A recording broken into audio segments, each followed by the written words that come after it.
ay ji mbëggee la woote sama xalima topp sama yaram di daw si rythme cardiaque mbëggeel dina feebar dina faaj di nga bëgg nit di ko nëbb saay sikk ba farjak mbëggeel garab la si sa jëmm laa xool kàddu cofe laay sa xal si say nopp mbëggeel dafa am la ku boppam ba dafay wax bi nga nee ma jàkk laa xam ni yow it bëgg nga ma moom lay gis saa yoo may xool mbëggeel. Bonsoir, bienvenue à tout le monde. Bienvenue à toutes et à tous. Aujourd'hui, on a décidé de vous présenter une émission exclusivement dans la grande ville, la première capitale du Sénégal, Saint-Louis du Sénégal. Mesdames et messieurs, on se fait le plaisir de montrer à tous les Sénégalais ce qu'est Ndar. Mais Ndar, pas dans ses infrastructures. Sinon, vous allez voir le pont, vous allez voir la mer, vous allez voir le Dekh, vous allez voir les pipelines, vous allez voir toutes ces choses de Gumbel, Torti Ahmaïn. Il y a tellement de choses à montrer à Ndar, hein, côté infrastructure. Mais bon, on va s'intéresser à la culture de Ndar.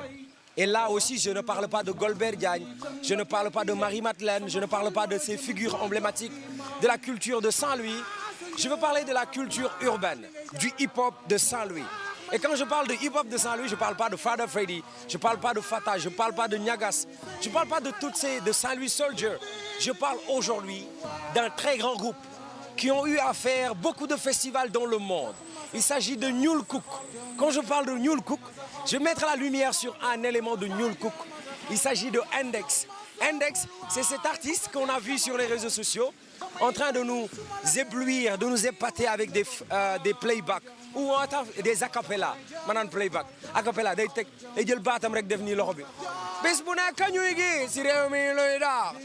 Et puis là, il nous emporte dans un univers qu'on aimerait vraiment découvrir. Mesdames et messieurs, bienvenue à Saint-Louis. Et vous allez apprécier aujourd'hui Ndar Géej. Ndar Géej. Et on va découvrir cet artiste dans quelques instants. Juste avant, qui est cet artiste? Qu'est-ce qu'il a chanté? Regardez, avec la complicité de Omar Diabello. na film bi daw ma dem doxi dikkaat wax leen nu muy demee su ma rabee ñu naan jinne ma way ñu naan dama deme ñi may dégg ñu naan sa waay ay na lu tax dawul télé ne leen maa ngi daw si xol yi def lu yomb dama ko télé man duma si dara acapella yi bu leen digaañ may bind teg suy feebar ñu naan maa leen di faj ñi may déglu bu leen neexe fecce bopp seeni xelay mbalax kuy dox si mbëggeel foo jaar dem si xol yi nga naan dagaj sunu film yéex a daw ñun sunu film yéex a daw du tax ñu waaxu scénario yi kat yàlla rek moo di buur kon bu ma kenn woowee king bu leen ma boole scénario yu gàtt ambo kasa aduna day dox at yi di naaw na film di daw boog fichier MP3 mën na ko CD bi mu amee laa gëj a gis rajo bu yàppi cassette bu loo loo wax. maa ngi lay big up. yow da ngay sikar. taalibe Serigne Touba la maa ngi lay big up. waaw non man maa sikar mool la bàyyi. mool nga rek yàpp waaw. boo demee géej boo jàpp jën la yo. waaw wax ma benn wayu mool benn wayu mool jàpp si rek. doo génnoo télé. da ngay bañ génn télé. maa ngi lay ba waaw léegi non dama lay wax xoola kenn gisu la. waaw bu ngeen demee géej. lan ngeen di wax. dañuy sow mbaal. dañuy daraage mais bu ngeen jàppee jën yi di ko xëcc muy ñëw lan ngeen di wax. dañuy taasu mbaal. taasu mbaal lan la waaw mais faale. taasu mbaal. taasu mbaal lan la. dirima doole dala barsa dirima doole dala barsa dirima doole dala kaw laa jëm booy kaw la ma yónnee oto yaa may raw ba bi ngeen naa la ba duñ la raw jàpp si rek damay dirima doole dala barsa dirima doole jàpp si waay boobu nëbb ko kii dafa mën a filmé waate de dirima doole ana Bécaye dama koy béggee ak ba père ak kii xaadim rak doom ji Xaadim Mbaye waaw Xaadim Mbaye dama leen di bégg mooy doomu Bécaye bi 2S mooy sama télé muy animé Bantamba lu ngeen animé wul baaxul yow 2S mooy sa télé xamee ma Modou Mbaye ak Xaadim Mbaye waa kaay da nga bëgg a way wallahi waaye loolu ma dégg tawir lana humrana zahir lana badana wahab lana rusdawa tawfiq khayal lawo dootuñu la gëm di gëm la neen sa waay doo xaacu di jëm feneen yàlla ak sa barke moo mata àndal Baay Faal du mer Baay Faal du jooy sikar ba fajar bàkk leen xiir yi yéen a ngi bëggal askan bi. yow booy la moo tax booy dox ngay weng ah dox di doxee nii ama da ngay doxee nii da nga mënut a dox normal kaay doxal ki nii la ñuy doxee yëkkati sa tànk xoola lii ngay def booy dox nii ngay def teg tànk bi teg lii après yëkkati nga def nii tak tak tak doxal doxal ma xool booy looy weng nii ay bisimilah jaas kaanaa ngi door jël foog yaaxan teg ko boor xat koor doon samay point fort julleeg woor duma ko mës a plané mi boo fekkee may door man sama maan dama ko jël comparé ko teen bu xoot ku ñëw da ngay root ci lu uuf ëmb bokk boot boo ko bëggee nëxal ma nëxal ci bëgg ni tax lan ngeen def fii damay représente amul loxol genn MC bu fi seral dinaa la en groupe ci kenn public bi jot leen bu dee man di génn soow benn déglul sama réel joo yaamaan ama micra donc crack yëkkati sama baat ya def lu mat en fat mi rak tak mi rapte du ma taak yàlla ma def ni ma mel xëy suba teel a maaga ci xel dinaa fi placé lu gën a danger li ngeen di et danger bul ma laaj sama tour rabbe ma jur mais fii ba mbuur maay seen buur du question de sànni xeer noo ci lu clair yee dem leen gën a cher soxla wul mais ngeen di job mun ngeen e toog parce que got indi na fi lang topp dama pare bu yàgg pour aji picc ci tàgg da am lu ma bëgg dëgg tax man ma sëgg li ngeen di job la nar a yàqate ngeen toog amul leen bopp lu ëpp seen i maay ndonga ma topp seen gis-gis a sóori seen xam-xam a gàtt jot ngeen tàkk yee di ngeen ñàkk mais aw ma yéen yàq yàlla bur be def dëgg ji seen kaw waree nag daaw kenn ci ñoom de duma raw jóge ci kaw bàcc ni taw wàcce fi barke tamponné marqué dara du marqué jàkkaarloog melo yi joxe bur bi yàlla bu ko so bee rabalay no yee nekk en de bi def ni Youssou Ndour ba marle wala lekki de bi jot naa deba dëkk yi ba tey am na ñu bëgg likki dëkk yi yàlla def lu dul daañ ngeen bëgg ngeen baañ mais dëgg ji dina fañ mais yàlla mooma may mais doole du nga ko jaay mi liggéey mu may faay rim sama gaay dañu ko baay te man du ma ci taay Africa xaral maa ngi ñëw man la sa Joe Pro fas yéene la bégal ak yeneen ni xeeti flow et am na lu des indi lu bees yi fépp lay fees ba pare ni mees mais Sénégal ya moom kii Africa yi dina jo mi getal sa doom bi li mu fi indi coup d'état coup de grand mi roube ran dama bëri jàpp di ku dëkk Iran fixé le niveau d'écran Le vidéo que vous connaissez est mort, mais là c'est énorme en faisant des efforts, mais ceci est très fort. Tout le monde est d'accord, tout le monde est d'accord. Il y a mangi dawte duma xof. Le 17 taxul bobby off. Mais pire philosophe, parfois ma xalat ba ma fokk ni dama dof. Luma deful dong la ma nul lu amul kesse dong la gëmul li ya xol be clair deug ci cool. Handina leer bis ñuy sul, mais goudi la la nepp te ñul. Jar jaaru risque, mais life triste, mais waral bobby gëna 10 calculatrice. Gassal ma mim pour ma deug ci yesalo prix. Amul len sama prix mais bëgg ma téré fi. Mais tant que mangi fil bakkan bi du nil ndeug ma di duma kill insage faire chaque jour maa ngi ci ay prière te bu ma kenn xaar ci retour de xool yow booy mën nga rab de man maa daax rab sur terre yow yaa ngi may xëcc rek da nga bëgg a wax me fait barbereken acu sama fait barbereken acu sama fait barbereken mer keo enasi sama fait barbereken acu sama fait barbereken acu don acu sama fait barbereken acu sama fait barbereken sama fait barbereken acu mer man acu mer barbereken ñaata nga jël tey non tey jëlaguma dara déglu dañu war a ànd bokk benn langue blasphème musique lañu bokk dañu war a ànd bokk benn langue blasphème musique lañu bokk migir xalel góor maa ngi leen waaw yaay booy di leen ñaanal guddi fan bu ànd ak wér amiin après bi on finit seen gis nga yéen mi dama leen ñaanal ñaan boo xam ne xamul fu ma yem gis nga gannaaw raay Saint-Louis amul mbedd amul tali posele bala ngaa génne nga sonn gannaaw raay fii ci Ndar gannaaw raay Saint-Louis fii ci Ndar léegi foofu dafa taaju ndox dëkkin bi baaxul dafa taaju ndox yooyu bare bëggoon wax ak Mansour Faye mu ngi lay xool waaw léegi dëkk bi Mansour Faye maa ngi koy nuyu man Mayram Cuun laa tudd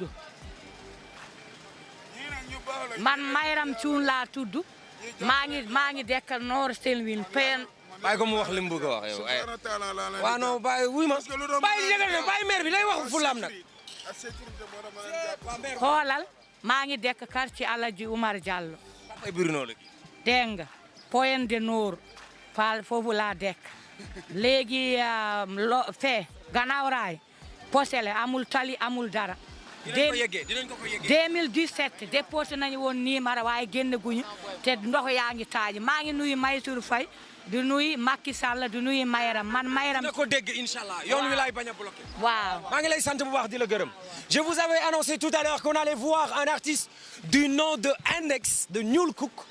et vous allez voir par où l'entrée venez la ilaha illallah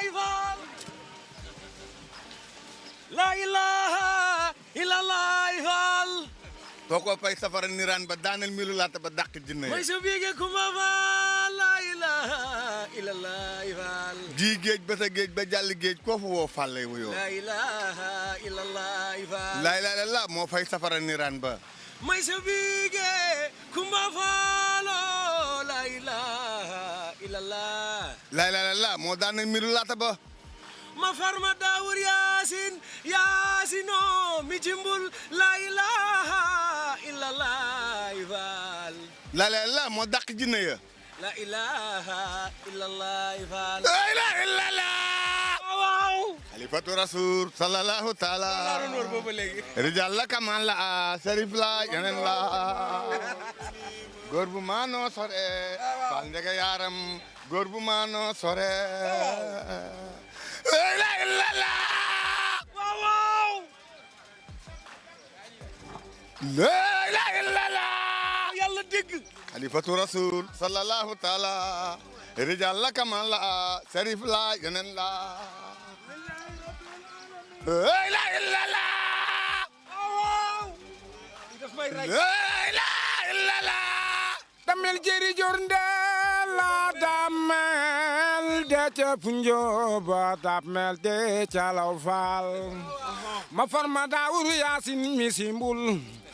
amar faalay sab maam amad roqaya faalay sab baay yaay sidi ibrahim faalay la illallah muhammadu rasulullah xalifatu rasul sallallahu taala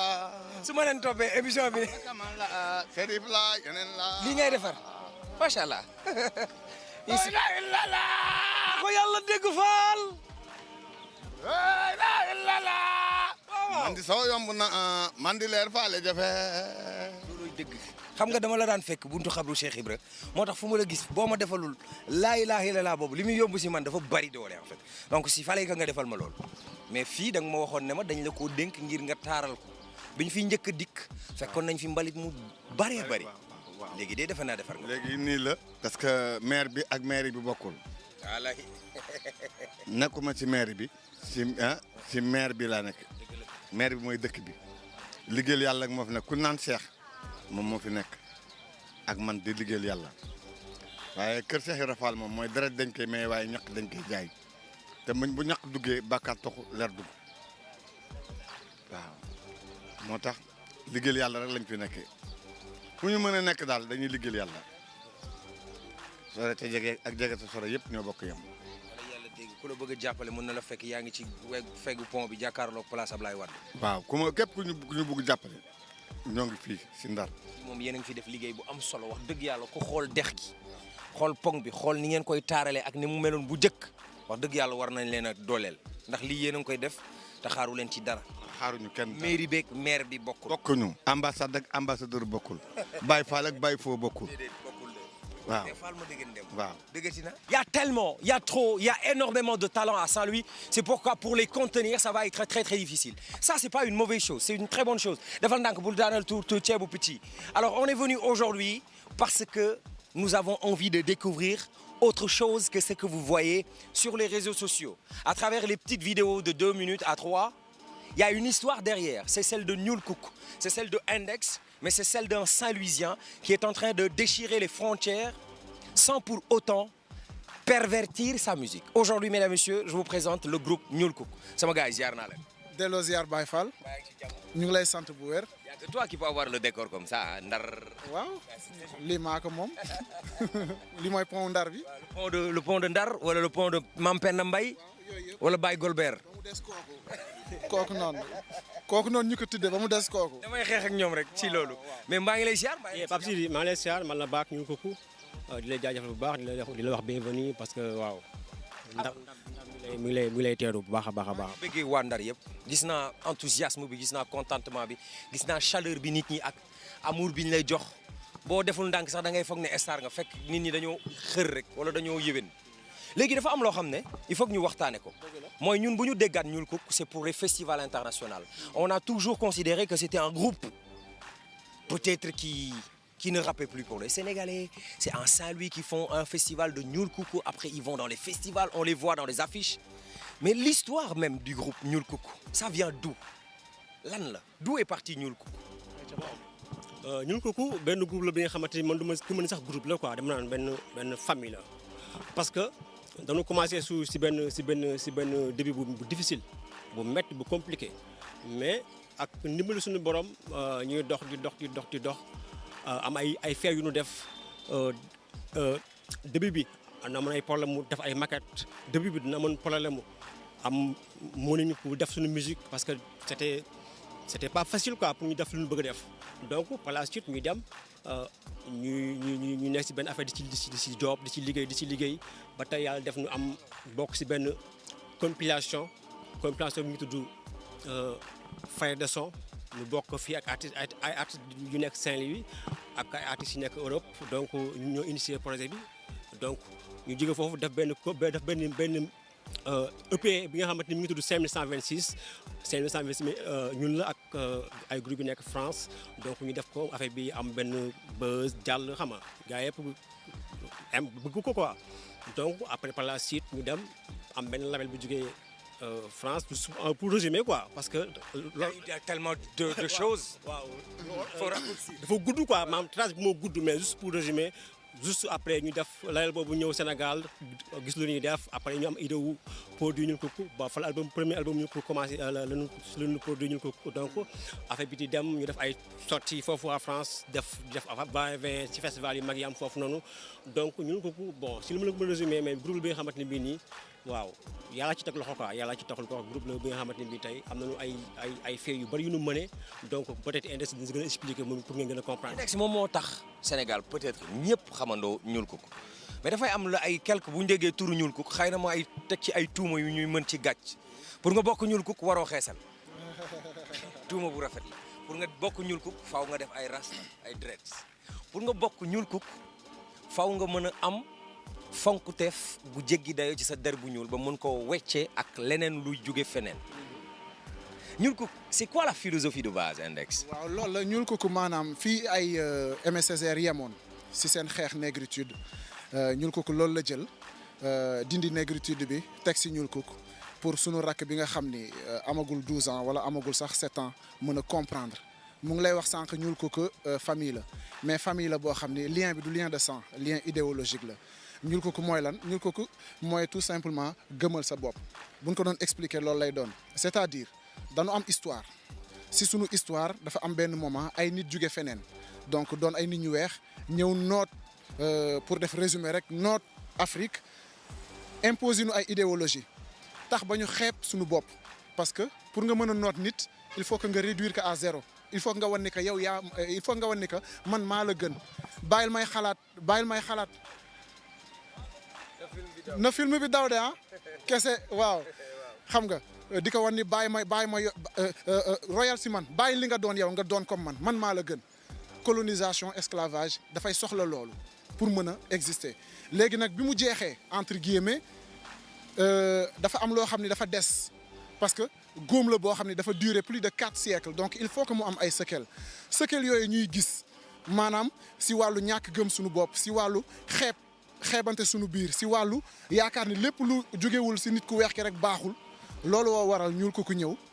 ni dafay changer mentalité boobu noonu il faut que nit ku ñuul xam ni dafa baax dafa gën dafa taaru parce que même couleur noire dañ ko assimiler ak ay qualificatifs yoo xamante ni nii c'est pas tellement valorisant Ñuul Kuk loolu la bëgg dindi voilà bu lay dessiner malaaka yi ñu dessiner leen comme ay nit ñu weex qu'est-ce qui nous dit que les anges sont blancs kan moo ko gis man je pense même Dieu il est noir. li maa ngi ko doon wax démb sama xarit yi maa ngi naan leen fii ngeen nekk ci ville bi nii am na ñoo xam ne dañu jàpp ne ñoom ay tubaab lañu te pourtant Ndar lañu dëkk te ñu jàpp ne c'est plutôt des Français que des Sénégalais donc ñuul kukk dafay am importance dafay am quintessence ak surtout ci dëkk bi ngeen ko defee. il faut xam nga mën nga xeex déjà pour ki la noot nga wan ni que yow gënuloo ma mais tamit ki la noot bi mu ñëwee ba instaurer benn genre divergence mu ni yéen ay citoyens sénégalais yi yéen ay indigènes yi ba ñun suñu biir ñu dem ba gëm ko parce que am nañu certains privilèges yu ñee amul ñu bëgg gëm philosophie boobu noonu ñun ko aussi dafay wax sa waay les frères kaay leen bu leen déglu li tubaab bi wax ñun gënante wuñu suñu biir gënante wuñu man ki jógee kaw ga ak man mi dëkk Ndar ñoo yem ñoo bokk maam Sénégal ñoo bokk yàlla bi nu sàkk ñoo yem donc ñun ko aussi ñoo bokk lépp voilà du moment que maanaam c'est pas logique ngay xeex nooteel ba noppi jàpp ni yow yaa gën sa morom parce que enfin on ne combat pas la domination pour être nous-mêmes des dominants xam nga li ma la wax donc foofu la il faut que gars yi départager aussi mentalité yooyu noonu nit la rek man mën naa nangu nit gën ma si kaw mu gën ma jikko c'est tout bu ko weesoo foofu moom dara. damay dellu si waat ci groupe bi ñuul kukk on a vu des groupes ay ñu gagné ay compétitions comme ay Saint-Louis Soldier on a vu des artistes du Saint-Louis porter le drapeau de Saint-Louis mais dafa mel ni yéen je m'en foutisme ngeen doon demee quoi si seen groupe bi yéen dafa mel ne nekkuloon woon ci course wu j'existe. waaw loolu dama siy tontu xam nga génération bu nekk ak sa mission ñun moment bi nit ñi di def course pour Dakar xam leen ñun ñu ngi def course pour que lépp lu am Dakar ñu indi ko si suñu région je pense au festival Bëccëgu Ndar Kam je pense aux platines au studio qu'on a mis en place te juste pour raconter benn anecdote suñu premier ordinateur ak platine yu ñu jënd ay cachets yu ñu gagné concert France lanu cotisé lanu si la ñu jënd ko parce que dañ doon dem Dakar di defee ay maquettes et cetera donc en fait il fallait que quelqu'un le fasse c'est ça le problème il fallait que mu am ñu ko def donc xoolal la preuve tey. gars yi di xëccoo nan la ñuy def ba siiw Ndakaaru ak Sénégal yéen a ngi def ba xool naka ngeen di defee Ndar ci carte hip hop. ndaka la Ndar amee ay infrastructures yu dëgër moo waral espace Cheikh Anta espace culturel Cheikh Anta moo waral plus de 12 ans de festival Bëccëgu Ndar Kam moo waral projet yoo xamante ni des artistes saint-louisiens ànd nañu ak ñun dem tournée France dem rencontre dellu si waat moo waral loolu lépp léegi loolu noonu mënuñu ko woon tabax bu nu génnoon déserté Ndar bàyyi fi lépp on ne regrette rien la preuve tey jii nii groupe yooyu nga mën limal yëpp ana ñu nous on était là quand ils étaient là et tey man nga seet si ñuul kukk nga seet si. ñuul kukk continue à faire c'est-à-dire dafa mel ne course de fond wala course de vitesse vous aviez un choix est-ce que ça c'était prémédité wala da ngeen doon def non xaar ñu def leneen rek far yàlla seen yoon bi ngeen jël xëy na moo gën a gudd te moo gën a am longévité. waaw xam nga des fois wolof da koy wax quoi maam tepp moo gën yuréet bon wolof da koy wax quoi c'est que ñun yàkkamtu noonu trop quoi parce que ñun lépp lu ñu gis rek dafa am temps parce que souvent suñu benn paa bu baax Papa Alassane index souvent dafa daan wax ni leen ñun yéen bu leen seen yoon bu leen si yàkkamti dara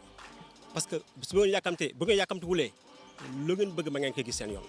donc ñun loolu lan doxee mooy souvent lépp luy def duñu si yàkkamti dañuy def étape par étape donc lépp tranche bi ñu jaar yëpp dafa fekkoon ñu buñu see tombé day fekk ñu pare ko muy album dañu fekk ñu pare ko muy festival international dafa fekk ñu pare ko parce que nekkul lu rëy su ñun quoi donc si moo xam na li ñuy wax parce que daje nañu Lille benn festival bu mag ba amoon foofu noonu moom ak ñoom Amadou Fall ba donc ñoom on se documente on connaît qui est ñuul ko voilà donc même yow baal ma sa ñëw bi nii dafa fekk ñu pare que la preuve benn waaye mu ngi romb naan may yow dan la war seet si xam nga kooku bokk la ki nga invité même ñiy seetaan naan non gars yi bras long rek a leen fi indi dafay am donc je suis légitime. tu es légitime xam nga lan moo ma jaaxal ci sa cas de figure moi j'ai vu des rappeurs qui étaient au Sénégal am talent lool njaxlaf ils avaient la ñàkk ba dem kaaw lâcher prise yow bi la Sénégalais yi di découvrir yaa ngi kaaw ni saa neex def ba DVD ak CD yi di jaay ci kër yi fexe ba dugal ko ci kër yi yow noonu nga def ba internet dugal la ci kër yi ba nit ñi di ñu ko dee de gauche à droite et yéen a ngi dégg gaayen boobu noonu on te partage sur les réseaux sociaux sur les pages sur TikTok après xet gu neex la neexu la muutale faaw nga def coup de respiration bu bien ouf de soulagement day dawul di dikk qu'est-ce qui a été déterminant ba ñee bu ñu demee ñoom lompoñ loo seen aar yow nga nekk foofu foofu nga gën a njaxlafee qu'est-ce que tu fais là-bas looy def foofu. bon damay liggéey pourtant je pense que ni ñi fa nekk ñu si ëpp maa leen gën a ñàkk jot parce que boole woon naa jàng boole liggéey ak aussi récemment boole ak vie familiale mais xam nga lu nekk si yow man je pense que ni. parce que tu t'es marié. félicitations. waaw merci beaucoup mais bu dul woon musique en fait man musique bis bu ne la. c'est-à-dire après dafa am ay sacrifice yu mu laaj sacrifice yi bu ñu ko waxee gars yi dañu yaakaar lu rëy la sacrifice mooy nga tëdd di nelaw ba ay 3 heures du matin nga am benn mélodie buy def rang sa bopp nelaw yu neex lool nga jóg nànk bañ déranger kenn dem si sa salle taal sa instru si sa téléphone toog bind affaire yi ce sont des choses yaa après nga liggéeyi sa bopp bi di metti mu metti lool mais tu le fais sacrifice yi mooy moment bi nga mënee jënd ay affaires yu nice xam nga def ay snap wane si affaire yi que ni maa ngi kaaw et cetera man def naa Europe 2 ans je pense nit ñi soog a am di xam ak vidéo yi que maa ngi Europe mais moment boobu dafay laaj nga documenté wu toog si internet bi jàng mais surtout boo génnee dëkk si misaal quoi nga tiim ko daf lay gën a mën a permettre nga étudier ce qui va et ce qui ne va pas et man bi ma demee kaaw dama toog ma defaat lecture hip hop Galsen je me suis dit non wolof bii ñuy wax ba muy xaw ñuru bu anglais c'est pas ça mélodie yi ñuy def ba muy xaw bu ñuroog bu lil xaw ma kan ku dëkk fële c'est pas ça en fait je me suis dit que ni Ndiaga Mbaye avait trouvé ça Kiné Lam avait trouvé ça Moussa Ngom jàppoon na ko seulement ñoom seen génération fekkul woon internet am Mbaye Donde avait trouvé ça pour si côté religieux bi Akassa Samb Ablaye Niang avait trouvé ça mooy lan des mélodies yoo xamante ni nii dafay calquer intact ak li nga xam ni moom la ñu doon dans notre yéen sénégalais voilà dans notre chair mooy loo xam ni boo yooxoo kenn du ni yee kii daf may ñuru kii da ngay yooxoo rek ñu ni sénégalais la mu ngi fi woon j'ai rien créé il fallait juste que ñu adapté ko def ko si bindu wolof bu set boo xamante ni nii africains yi koy déglu sénégalais yi koy déglu ils seront fiers de dire en fait ñun suñu làkk poésie possible na si ils vont cesser de nous citer Voltaire ils vont cesser de nous citer Victor Hugo xam nga donc loolu moom lecture boobu noonu laa si jàng te loolu noonu xëy na su ma nekkoon fii nii yàgg fi bon tudd nga ñuul kukk donc forcément yaa ngi ak base yooyu noonu mais tu pouvais pas savoir pourquoi après li si doon accident de circonstance il faut quand même le dire mooy li nga xamante ni prévoir ma ko woon mooy le Covid ñëw na confinement am àdduna bi yëpp nekk si seen ay téléphone ma def benn vidéo di ko fawantoo j'ai vu les réactions ma xam ni heure bii nii saa yi ma si publié we nit ñi daan def réaction bii nii j'ai exploité cette circonstance là. Et le tour est joué. Coup de baguette magique. On en parle et les challenges, les gens prennent la peine de tout parkeriser et de diffuser sur les canaux et les réseaux sociaux. C'est devenu viral. Nee nañ ma léegi ñoom dañu def ay affaire ndar 12 ans de festival, je peux pas vérifier. Il y a quand même des traçabilités sur le net. Vous pouvez aller checker. Mais le centre qui m'ont dit qu'ils ont organisé foofu la ñuy dem ñu toog fa nga xam ne du am benn noise. Moussa Diagne Abdou Boy la dernière fois bi ma ñëwee fii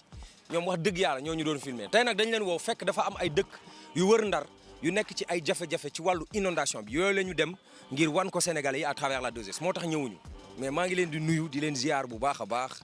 et puis di leen wax merci pour le travail remarquable qu'ils sont en train de faire pour soigner les mots MAUX à travers les mots MOTS à travers la télé jaajëf à tout à l'heure on y va boy. ah mbokk saa wala ñuul dugg ne du ku ne kay dégg mos nanu mos laa mos xare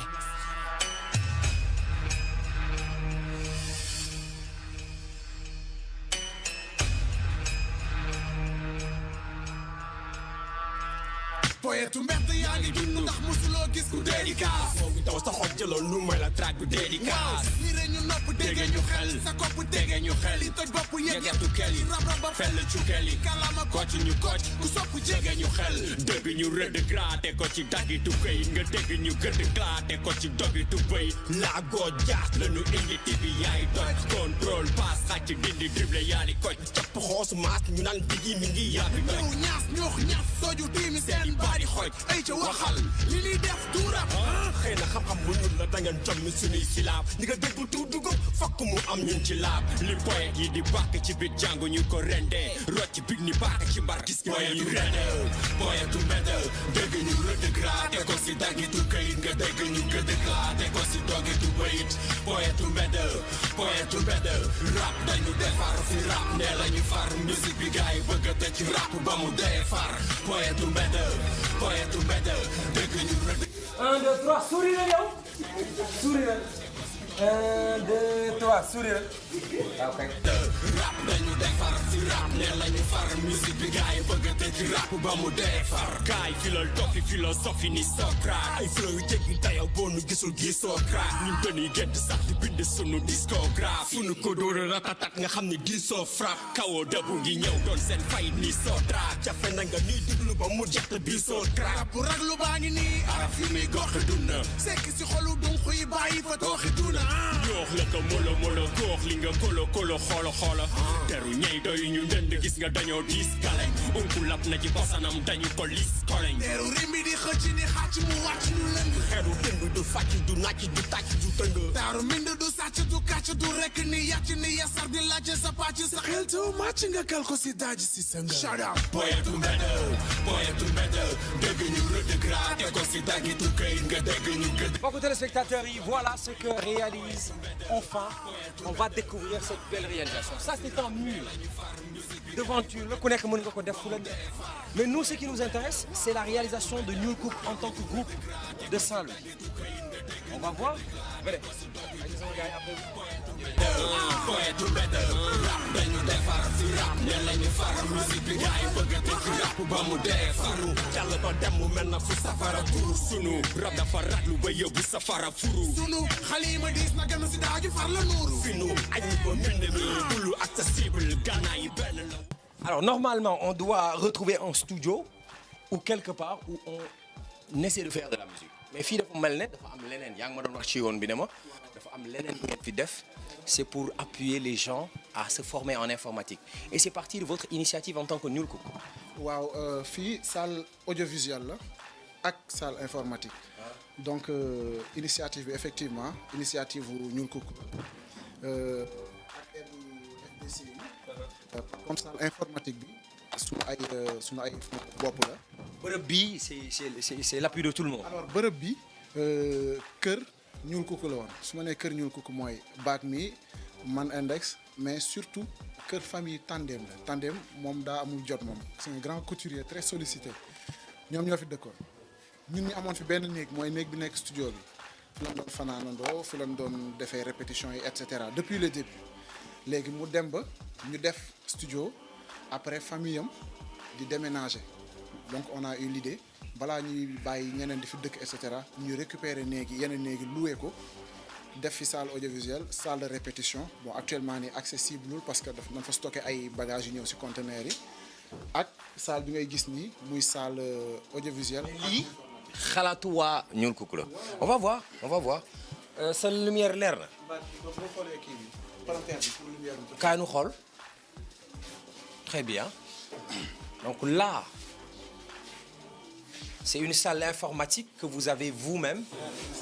installée pour jàngale booy yi pour ñu mun ñëw am fu ñu jàngee informatique. waaw parce que dañu xool décalage bi am ci les enfants de Pikine en tout cas des banlieues de manière générale décalage bi am ci. Il faut préciser Pikine de Saint-Louis parce que waa Pikine dañu bëri problème. parce que en fait décalage bi am ci accès au numérique dafay bëri et même pas forcément les banlieues sax man sama rakk bu ma bokkal ndey ak baay dañ ko orienté benn fac bu nekk Bambey mu war def informatique bon xaw ma filière bi ñu tudd carrément mais bi ñu koy orienté foofu elle avait même pas de boîte mail c'est-à-dire elle avait jamais utilisé d'ordinateur de sa vie bon jàmbaar la elle s'est rattrapée ba tey mu ngi bind mémoire am elle a de bonnes notes et cetera mais ça m'a fait tilt loolu noonu ñu ni mais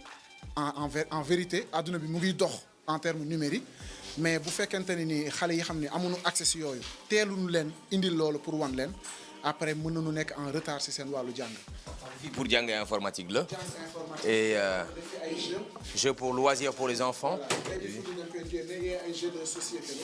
pour xale yi di mën di kii bon juste ma préciser que ni ñoo ngi wax Ñuul Kuk mais en fait Ñuul Kuk dafa créer association bu tudd bëccëgu Ndar Kàmm donc si biir am na ku dul rappeur am na yeneen rappeurs yoo xam ne nii bokk nu Ñuul Kuk et cetera donc le projet est associatif quand même si bu fekkee ñun ñooy initiateurs yi. am na artistes yu signé ci label bi donc. bëccëgu Ndar Kàmm. Cheikh Anta Ricot dafa am man de Cheikh Anta Ricot moo ma signé moo ma gënal Def Jam moo ma signé c'est pas mauvais mais bon c'est une question de fierté. Déjà félicitations, ça c'est une belle découverte hein, de venir et de voir que c'est des artistes qui ont eu l'initiative de faire ça et c'est une bonne chose. Argument la boo xam ne je vais l'utiliser. Allez à Thiès et vous allez voir waa ñun kuk dañu defar salle informatique hein à Ndar pour jàngal xale yi. Ça c'est une bonne chose qu'est en train de faire le hip-hop. Mais il y a pas que cette salle. Non. On est venu au studio nous. Ah émission bi dafa war a neex. Studio Bégué. Samihallahu liman hamida. sama xarit la balaa ngeen wax. en temps normal fii mooy nekk salle répétition bi. en temps normal gis nga platine DJ yi. en temps normal fii mooy nekk salle répétition mais comme bi ñuy ñëw dañu indaale beaucoup de matériel gis nga ordinateur yi nekk fee ne. voilà ñu ngi xool nun ko maanaam partager aussi ak yeneen association ku si nekk ñu jox la benn lot parce que ñun mënuñu ko utiliser lépp on n'a pas besoin de tout ça. donc voilà sinon fii la coach di répété maa ngi koy nuyu moom nag comme ni nga ko waxee défaillant la dafa bàyyi émission bi daw fële. dafa dem hydrobase di def sorti quoi. dafa dem hydrobase doxaani il faut que ñëpp yëg. jamono damay bañ day faatu attaqué ma.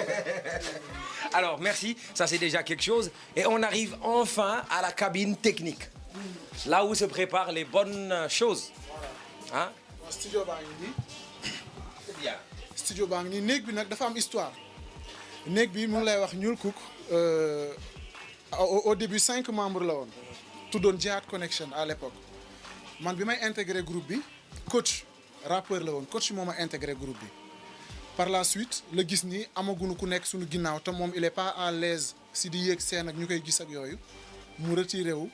di nu manager loolu waral turu coach bi parce que daf nu daan yee naan jug la ñu dem dawi artiste day am physique plein de choses comme ça banquette yi ngay gis nii lan la woon yi ngay gis nii dañ ko modifier lan la woon donc ñun ñoo si doon fanaan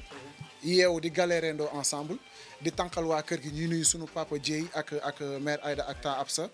bon ak sunu maam bi nekk fii tamit ñu nekk ay mag ñoo xamante ni ils sont en avance ci seen génération parce que nekk mag nekk ak ay ndaw ñuy guggug yi comme ni ñuy tooñee di guggug yi rek di dégg guggug mais musuñu ci xatal man juddoo ma fi je peux dire que ni du sama kër famille ñi ma bokkal ndey ak baay du sama kër yaay mais boo ko xamul buñ la ko waxul doo ko xam loolu accueil bu rafet moo mën loolu accueil boo xam ni gis nga nit mu jugee fee bokk ak say doom passion nga accueillir leen donc néeg bi temps yi ñuy répété cassette yuy log ñuy génne brin allumette di ko delloo fii la woon bi ñuy njëkk def tournée Europe enfin concert si dans le nord de la France festival ñuy préparé suñu visa yi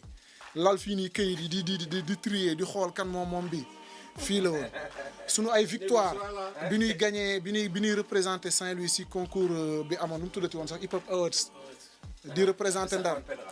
fii la woon sunu ay défaite fii la sunu ay victoire fii la ba tey jii nii je peux dire que ni 15 ans après c'est toujours ici ñu transformer ko structure maintenant am nañu projet bu gën a rëy boo xam ni dana bëgg defar centre d'éducation populaire et des cultures urbaines du ma si développer de trop am nañu terrain ba pare yooyu mais xam nga gars yi dañuy sàcc gént léegi donc. Voilà. Donc on va faire quelque chose parce que depuis le début de l'émission quand même on est en train de passer du bon temps. Je sais pas comment on va organiser ça mais Index ci acapella yi muy def dafa am benn genre affaire boo xam ne daf koy def mais ñun comme produit fini la ñu gis dama ko wax ne ko waa ju baax li ngay def nii moom yomb na da ngay enregistrer ba mu neex la. après nga bësal ñu benn bouton play ko ne yow yaa ko joué mu ne ma non loolu lépp en direct en live la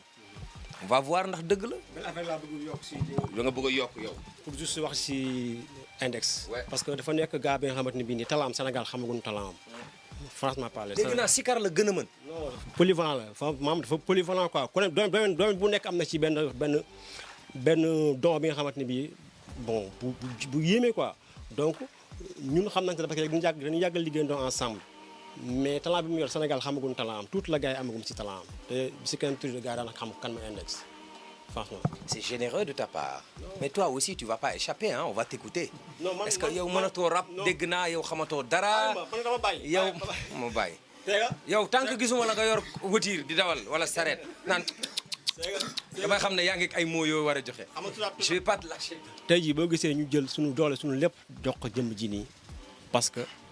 moom mooy ñun ko. genre excentré yooyu latéral yooyu di nekk si zone nawetaan. noonu la aay nag noonu la aay ci football. xamul dara. genre moo lay pas yooyu di grand yooyu di nekk marché HLM di jàmm karoon ni moo la yooyu la yaa ngi entraîné. saa yi nee na ma yow ndax bàyyi woo kenn. Donc Indes, on va te regarder. Nous, on va voir. Bismillah, bismillah, bismillah, bismillah,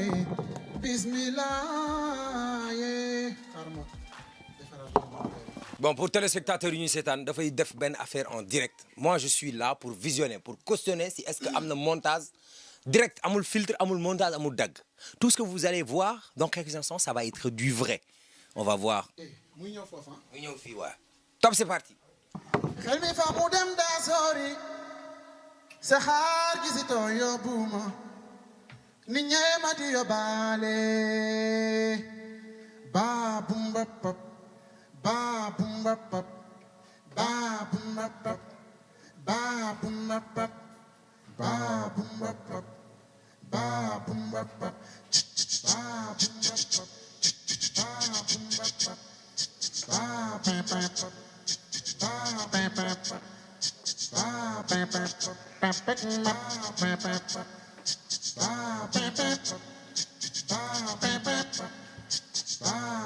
bumba pap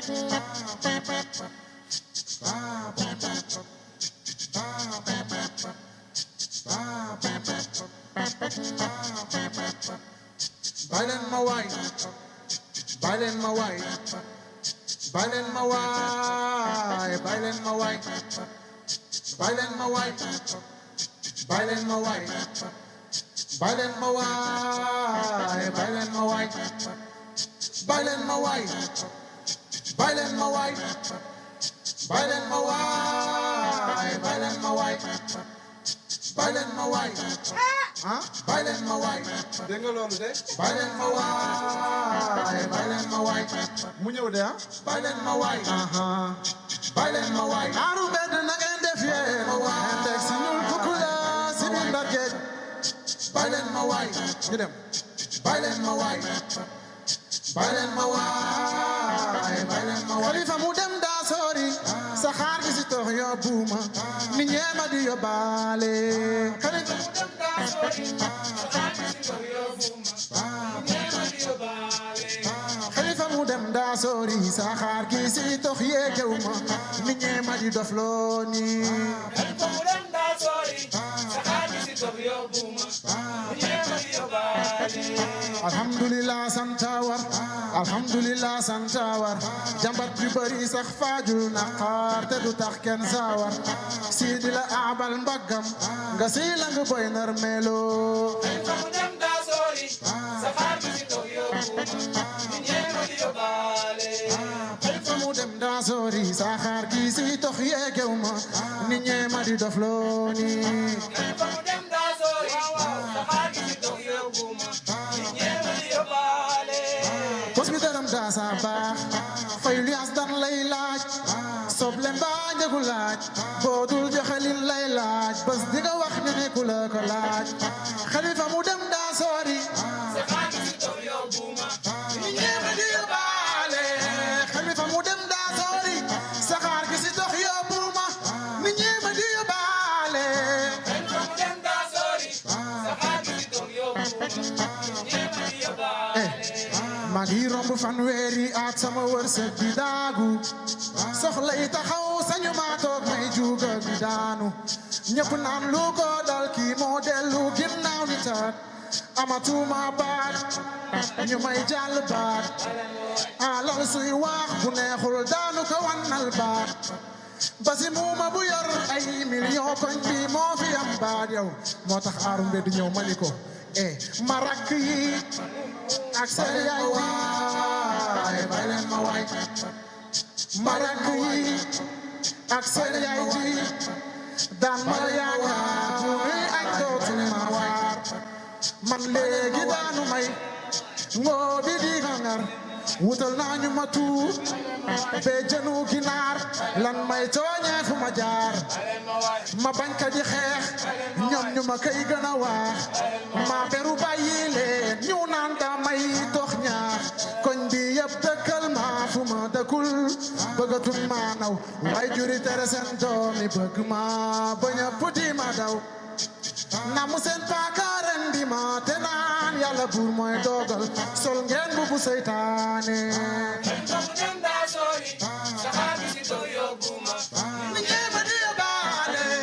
xalifa mu dem daa sori saxaar gi si dox yeegew ma mi ñeema di dof looni xalifa mu dem daa sori saxaar gi si dox yóbbu ma mi ñeema di yóbbaale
C'est la première fois de toute ma vie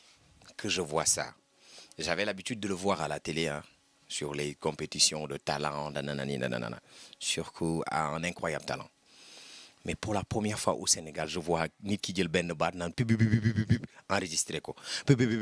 enregistré ko mu enregistré ko après di way ci kawam. Ça tu peux faire en concert et le public te donne les mélodies qu'ils ont envie d'écouter. C'est ça qui est intéressant dans cette chose-là. di ñu defaraat beneen son parce que man doyalu ma et je sais que les téléspectateurs doyaluñu. am na son boo xam ne dafa siiw mais non Moussa Ngom bi taal mais am na boo xam ne moom moo gën a siiw. moom moo gën a jax te baal leen ma je vous montre dafa feebar fi mu nekk nii dafay jàmb ji kii lay jàmb nii nu mu tuddati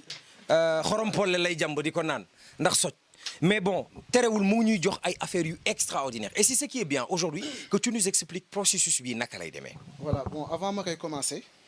déjà damay remercier Xuman pourquoi parce que benn jour moom moo jël bon pas appareil bi quoi dafa ma envoyé benn vidéo mu ni ma gis naa li ngay def. Mais pour que je représenter en live, il te faut ce genre de truc. Donc, il m'a donné l'idée. Si voilà, si moi, bobu may tok ci internet bi di xol xam nga ba gis affaire bi ni par rapport ak samay besoins ma jënd ko commencé si entraîner. Combien environ 2 millions 3 4 5. Même pas 439 € laa ko jëndee enfin lan ma ko jëndalee parce que cadeau d'anniversaire la. Donc samay xarit ak sama jabar ak samay xarit ku si nekk joxe benn somme def cagnotte defal ma surprise donc ce jour-là j'ai même pleuré donc maa ngi leen di remercier aussi voilà. alors nga jënd lii am na loo xam ne aussi seetlu naa ko ci yow bu weesoon musique bi ni muy neexee mooy ni ngay décrier yenn mots de la société de mots yi nekk ci société bi. de la société muy bàyyi leen di dofloo seen doom yi ba pare di ko jiiñ rab yeeg jinne yi. c'est vrai que ñu bëri ñu ngi ci tux yamba pour fàtte problème yi parce que dañ lay stressé. tekki woo dara c'est vrai tu rappelles bien ça mais beneen bi des mooy wolof li tax ma gën laa naw defe naa wax naa ko feneen foo nekkul. tey c'est l'occasion que je te le dise en face ni ngay faram-fàccee say baat ci kocc dafay toj sama xol bi man danga may dégloo parce que dama naan damay dégg wolof ba bu ma déggee ku ko wax dama naan kii li nekkoon ci sama xel ma la ñori rek wax ko jërëjëf ci loolu ak lan nga bëgg ci art bi parce que lii mën naa def le concert u 10 000 ou 15 000 personnes. Jot naa si def concert avant may ñëw France. Bon def naa si concert Ndar Institut français aussi bon ay première partie la woon maa ngi waaj date aussi bon bëgguma wax jour ak yooyu. faut organiser concert sénégalais bu seetaan lii day ñëw. voilà donc da ngay dund concert direct. pour répondre sa question en fait principe ay kii la ay piste la donc touche yi ngay gis nii touche bu si nekk benn piste la léegi boo xoolee bouton tempo bi moo lay wan kañ nga war a dugg bu rouge ça veut dire que ni war naa dugg donc ce qui est important mooy booy dugg na nekk si début bi. Sinon après mën na décaler ça c'est pas agréable à l'oreille piste bu si nekk mën nga si enregistrer une infinité de voix. ba ñaari yoon ba ñetti yoon ba 100 ba 300 mën nga ko si enregistrer benn piste bu si nekk. donc man li may faral di liggéeyee man mooy les bases mooy mélodie yi nga xam te ni mooy téye son bi bu dee par exemple comme bi ba bumba pop c'est simple c'est quelque chose d'un peu mystique ma def ko fii après def ma tegle ko. Comme ça je sais que ni piste bi duma ko solliciter lu bëri dama koy bàyyi mu boucler léegi nag ma defaat yeneen 3 pistes yoo xamante ni nii dama siy teg selon refrain wala et cetera lu ma bëgg léegi toujours damay bàyyi benn bu libre parce que mën nga dem ba si fin bi am benn idée boo si yokk et cetera improvisation yi quoi tandu si foofu lay ñëwee léegi nag bu ñëwee ma enregistrer ko si nii quoi voilà. am na boo xam ne.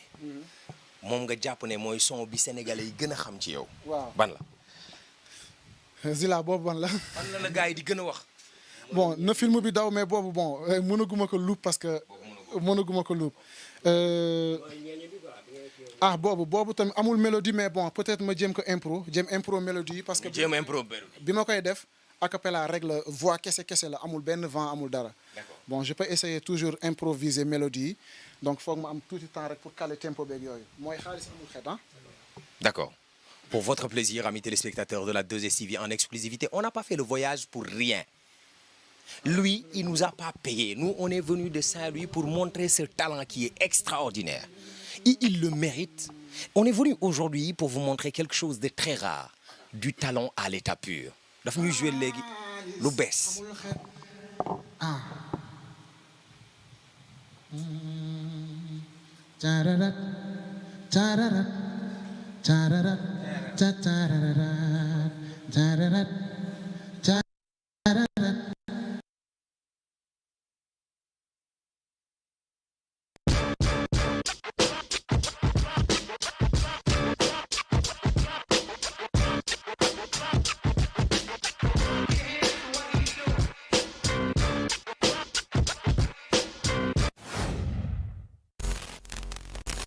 ji mbëggee la woote sama xalima topp sama yaram di daw si rythme cardiaque mbëggeel dina feebar dina faaj di nga bëgg nit di ko nëbb saay sikk ba farjak mbëggeel garab la si sa jëmm laa xool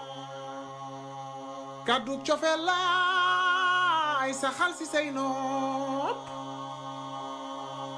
mbëggeel dafa am la ku boppam ba dafay wax bi nga nee ma jàkk laa xam ni yow it bëgg nga ma moom lay gisaa yoo may xool mbëggeel. Bonsoir, bienvenue à tout le monde. Bienvenue à toutes et à tous. Aujourd'hui, on a décidé de vous présenter une émission exclusivement...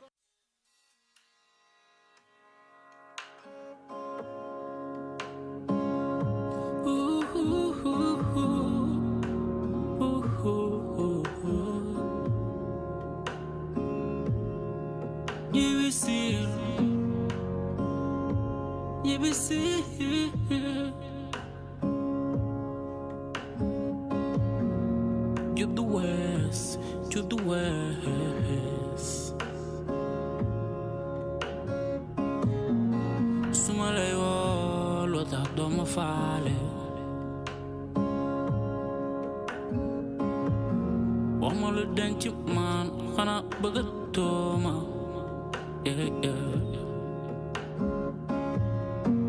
bëtu mbëggeel laa la mësa xoole.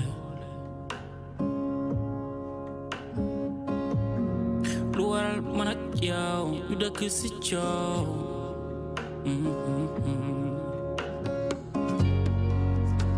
su ma xoolee fu ñu jaar ya dëgg ma woon dëgg ma def fu sori ba ñuy ngoro loo xam wax ma tey bi tibi moo lay gërëm kër gi jooy tri sambalaar waal si njaboot gi.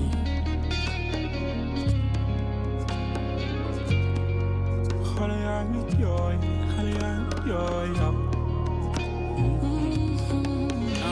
ñaata aat man ak yow ci kër gi ba ma lay tàmm boobu xalaatu di nga séesi soxna si seetal si yàlla ji nga xool ci biti gisoo sa morom bu ne ci sëy ba noppi ne ci mbedd bi njabootu mucc lu fees na ci xol su ëppee tuuru muñ naa ba sës taxul nga xam lu xol di junj daj naa lu ne pour yow njaboot bi ngeen dund fi ma dundul gis naa lu ne taxul ma xaadi bànneex man dégg laa si am coono ak naqar tama gëj a ne si jàmm wax ma lan nga mën si lan nga ne talatoo ma talatoo sa kër gi wax ma nooy def ak njaboot gi wax ma man ak jokku tane fépp foo xam nag ma fa clamé bato dem bata costé mënoo ma tere xool keneen lépp loo ma yàqul danga ko fàtte su respect jeexee mbëggal dem yoonam luñ fi dese lu dul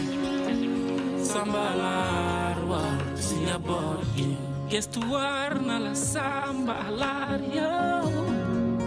xale yaa ngi jooy ñi nga bay kër ga ñoo ngi sa ginnaaw su ma lay woo nga ne doo ma faale su ma lay woo wali ne ci man xanaa na ba tooma. allo waaye yaay foo nekk yaa ngi yàlla jël sama yaay lii du dund boo xamante ne dee sax ma ko gënal yaay kii toogul yendalul fanaanalul lu mu am rek ci mbedd bi da jëm te maa ngi nii fukki at a ngi nii ma koy muñal yër ay doomam yaay man maa ngi mel ni ko amul ay mbokk dew ma dikku ma bàyyi naa ñëpp ndax moom waxuma woon lii de yaay fi gisuma fi lu ma fi xam wax nga ma muñ naa lu ma mën waaye fii bu ma fi toogee dinaa dee ay yaay ngir yàlla jël si ma ngir yàlla démb doonante ma joxaat la sama mbëggeel su démb doonante ma joxaat la sama xol bi mbëggeel bi su ma lay woo nga ne doo ma faale su ma lay woo wali ne ci man xanaa na ba tooma.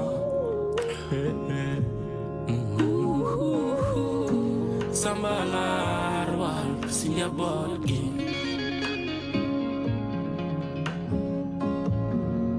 xale yaa ngi jooy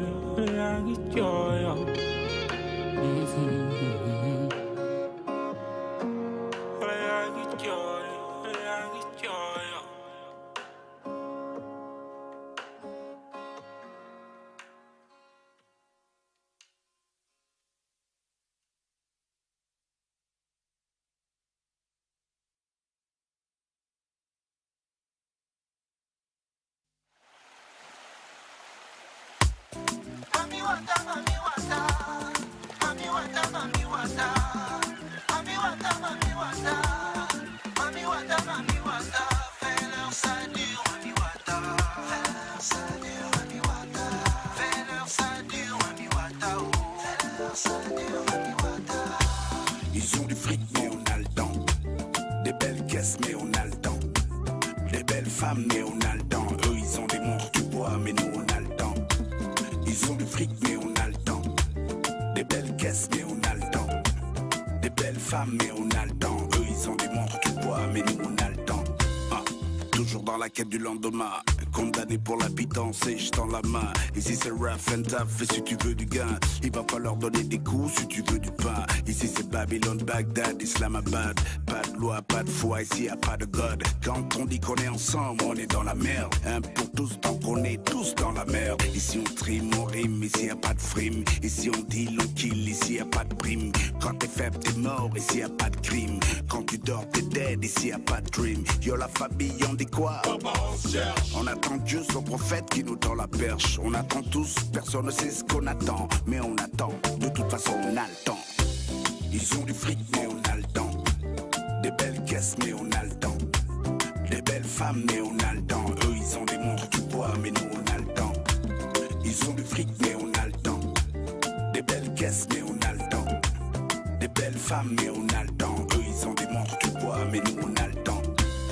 Mami wata, mami wata. Mami wata, mami wata. Mami wata, mami wata. Mami wata, mami wata. Fais-leur ça dure, mami wata. Fais-leur ça dure, mami wata.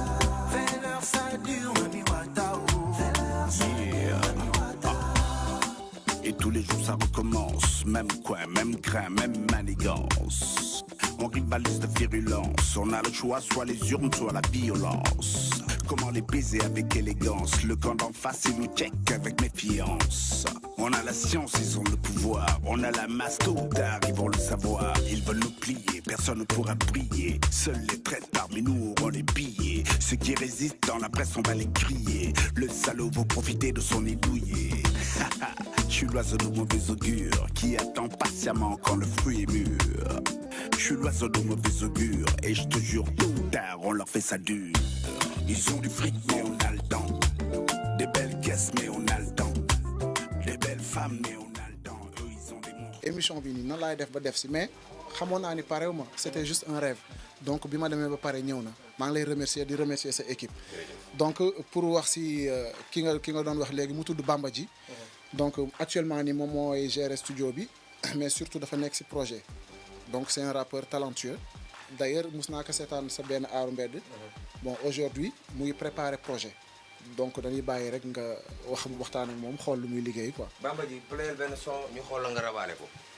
sama copain la nag parce que nag génn aaru mbedd preneur te ñu ay promesses yu garaaw ne moom day ñëw pour gaañ gaañu kenn waaye léegi ba léegi moom moo nekk hôpital sax Bamba Ji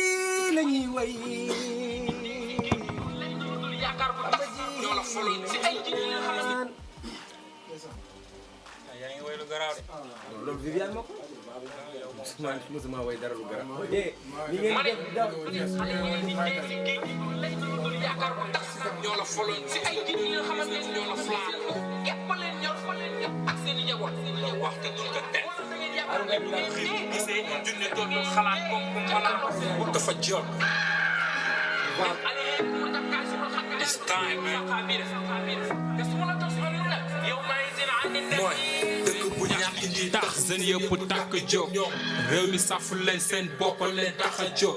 ku yëg ba wàcc rëcc dem kaaw dëxañu fa Senghor a lekk ba suur jox ñu fa laay seen yi dàq dul ma ki leen jox leen lu sal jamono bi seen yi di décider di dee si géej gi makkee ngi koy kose di dee idi di xool nu koy séddee si dëkk bi du dëgg lii utiliser xel yi lekk diisal seen deq yi sàcc sàccaaleel sët yi sàkketoo chiffre yi safoor yi gaal yi mbëkk mi gaale ndekk lii mënugul mat ba tay yi bàyyi bant bës bëtu baa doole yi sunu bët yi di jooy rangoo ñi siim jëre buur sunu njiit yi lekk ba suur gas kamb suur traiteur sadik si daji kes comme tracteur directeur yu dëkke lekk xal comme dragon traite rek la ñuy dundee mooy ak seen drapeau moo tax nag bu jeunes yi yëpp tey ñu naa leen bravo corona reyul li gaal yi rey ba tey waxoo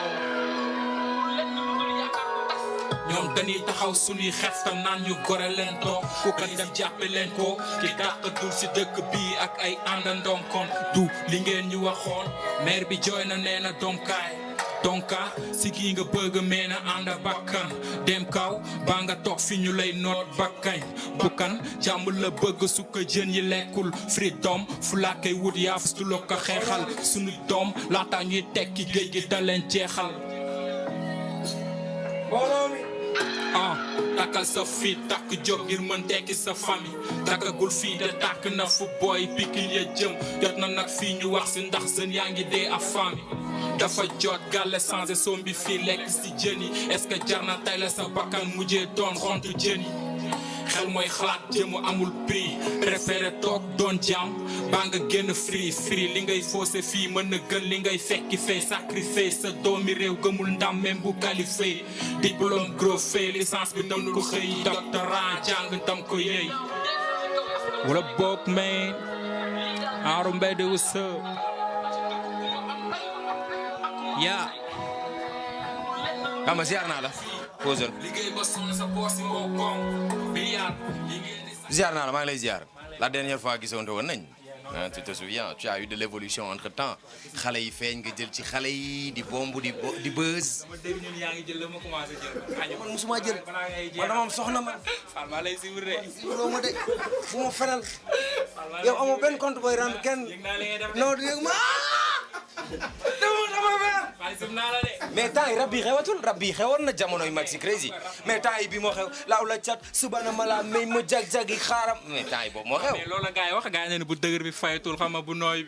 mooy fay wala loolu bu woo bi fayatul on va dire bu conscient bi tout simplement booy def lii dañ naan say lu muy rab ni yàgg na day waaraate quoi mais tamit comme li gars yi wax rek hip hop mu affaire de fil la quoi ku nekk li nga fil ak li sa objectif si li ngay def quoi xam nga mu nekk filu courant di leen maas waaw parfois day maas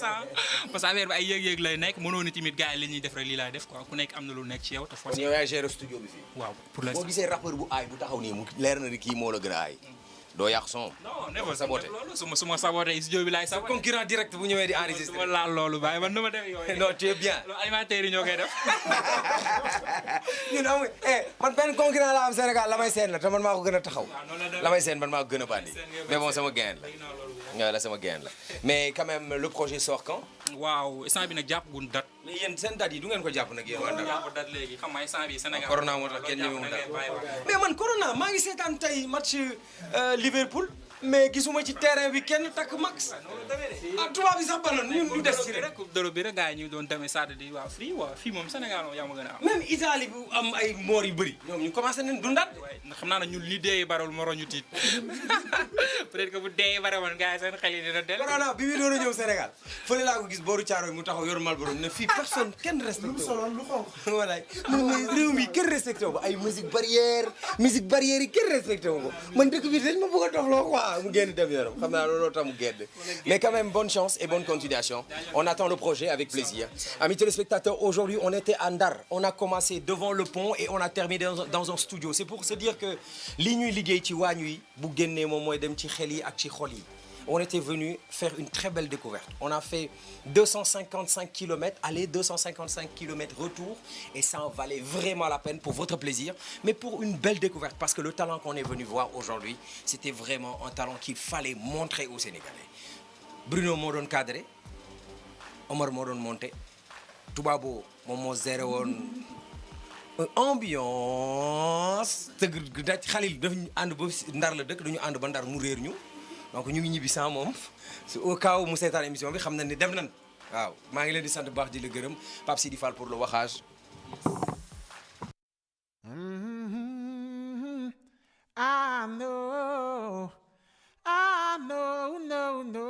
I know. Boy may tawte yow yaay cat fi ma jaar fa jéem jaar cat ba cat su may wax ak yow rak nel pat kër gi ma fi yam baat man may catte yow yaay taw fi nga xal lay jaar rek sama yoon gaaw bay jàng toon waaye kat ni yow muy ba jël la fi ñoo naaw boy may tawte yow yaay cat fi ma jaar fa jéem jaar cat ba cat su may wax ak yow rak nel pat kër gi ma fi yam baat man may càtte yow yaay taw fi nga xal lay jaar rek sama yoon gaaw bay jàng doon woykat ni yow woy ba jël la fi ñoo naaw bul bàyyi jàng xam-xam moo di ganaay ñàkk xam bëri nañu mu rey bul lebal musique san naaw yëpp waaye mën nga bee jaaw te du la fay aar wi géej la bul sooboo talaa rek wutal métier mooy Zile Sowetaas la ci biir xonq na wert na sonn na ruus na alaaji am na lu doon feey ñu jàpp ko dugal ko ci biir alaaji am na lu ñu jëlee ci biir suuf jàpp ko dugal ko ci biir boole ko ay diwli nag ay roseex yooyu réew mi yëpp a dajaloo jëla Dakar ja ubbil discover ubbil alaaji ceebu jën xooñ gaa nga dend ak man nag li ma gën a baax waaw looluy xooñ ni kalax mu teel a bàyyi jàng métier moo la raw de toute façon